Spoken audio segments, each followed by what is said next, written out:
আসসালামু আলাইকুম, চলে আসলাম আবার আপনাদের মাঝে নতুন নতুন ভিডিও নিয়ে। তো আজকে মনটা একদমই ভালো নেই, কোনো কিছুই খেতে ভালো লাগছে না। তার জন্য ভাবলাম একটু কোনো কিছু রান্না করি। তো বেশি কিছু না, তো গরিবের ডাউল আর ভাত, আলু ভর্তার সাথে। তো ভাবলাম একটু ডিমও ভুনা করে নেই, খেতে যদি একটু ভালো লাগে মুখে। তার জন্য দেখেন আমি কিন্তু ডাউলের মাঝে আলু সিদ্ধ করছি। এই আলু ভর্তাটা কিন্তু অনেক মজা লাগে, মানে হালকা একটু ডাউল দিবেন, দেখবেন যে ভর্তাটা অনেক টেস্ট হয়।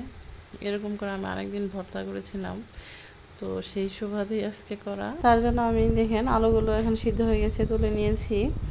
আর আমি গরম গরমই আলুটা ছুলে নিব, এই জন্যই যাতে আমার ভর্তাটা অনেক ভালো হয়।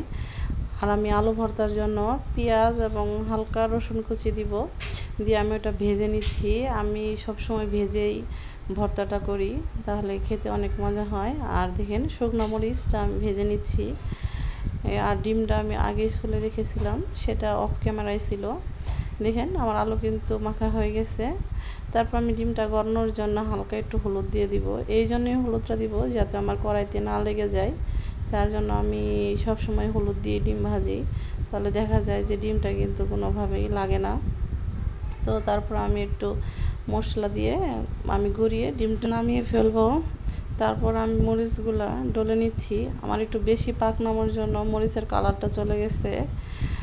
আসলে এটা দুঃখের বিষয়, কিন্তু ঝালটা কিন্তু ঠিকই আছে।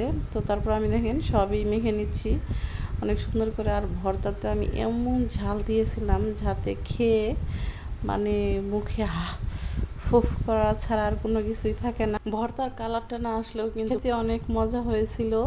আর আমি একটু সরিষার তেল দিয়ে দিচ্ছি, তারপরে আমি আরও ভালো করে মেখে নিব। তারপরে কিন্তু আমার ভর্তাটা রেডি। তো আমার ভর্তা খাওয়ার জন্য সবারই দেওয়া থাকলো, সবাই এসে ভর্তা খেয়ে যাবেন। কিন্তু সত্য কথা একটা, যে আসলে ভর্তাটা অনেক ভালো লেগেছিল।